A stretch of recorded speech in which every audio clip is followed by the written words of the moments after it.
یوسف نے کہا کہ آج کے دن تم پر کوئی ملامت نہیں، اللہ تم کو معاف کرے اور وہ سب سے بڑھ کر رحم کرنے والا ہے۔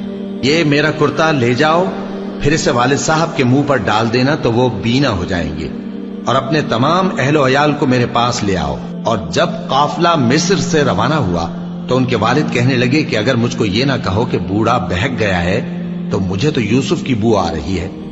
وہ بولے کہ واللہ آپ اسی قدیم غلطی میں مبتلا ہے۔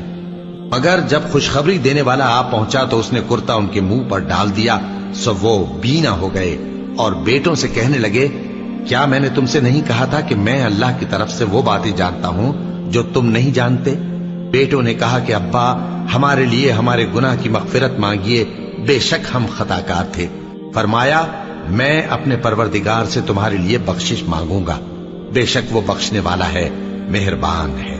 پھر جب یہ سب لوگ یوسف کے پاس پہنچے تو انہوں نے اپنے والدین کو اپنے پاس جگہ دی اور کہا مصر میں داخل ہو جائیے، اللہ نے چاہا تو امن و امان سے رہیے گا۔ اور اپنے والدین کو تخت پر بٹھایا اور سب ان کے آگے سجدے میں گر پڑے۔ اور اس وقت یوسف نے کہا ابا جان یہ میرے اس خواب کی تعبیر ہے جو میں نے پہلے بچپن میں دیکھا تھا، میرے پروردگار نے اسے سچ کر دیا اور اس نے مجھ پر بہت سے احسان کیے ہیں کہ مجھ کو قید خانے سے نکالا، اور اس کے بعد کہ شیطان نے مجھ میں اور میرے بھائیوں میں فساد ڈال دیا تھا آپ کو گاؤں سے یہاں لایا۔ بے شک میرا پروردگار جو چاہتا ہے تدبیر سے کرتا ہے، وہ علم والا ہے، حکمت والا ہے۔ جب یہ سب باتیں ہو لیں تو یوسف نے اللہ سے دعا کی کہ اے میرے پروردگار تو نے مجھ کو حکومت سے نوازا اور خوابوں کی تعبیر کا علم بخشا۔ اے آسمانوں اور زمین کے پیدا کرنے والے، تو ہی دنیا اور آخرت میں میرا کارساز ہے، تو مجھے دنیا سے اپنی اطاعت کی حالت میں اٹھائیو اور آخرت میں اپنے نیک بندوں میں داخل کیجو۔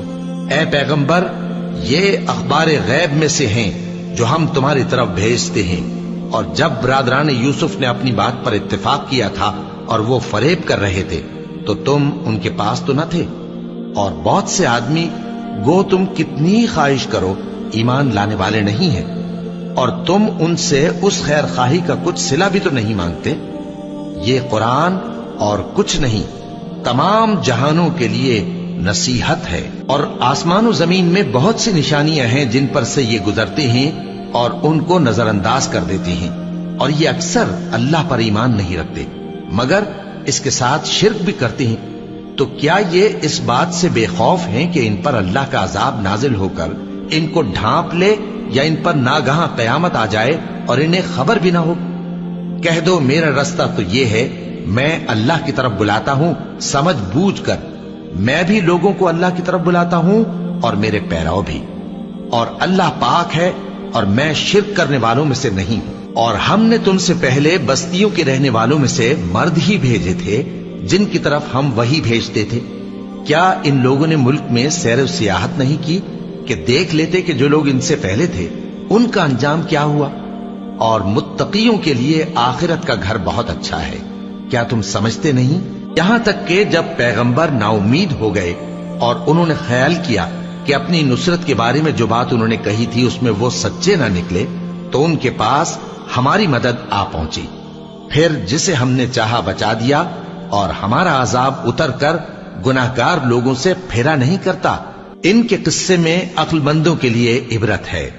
یہ قرآن ایسی بات نہیں ہے جو اپنے دل سے بنائی گئی ہو، بلکہ جو کتابیں اس سے پہلے نازل ہوئی ہیں ان کی تصدیق کرنے والا ہے اور ہر چیز کی تفصیل کرنے والا، اور مومنوں کے لیے ہدایت اور رحمت ہے۔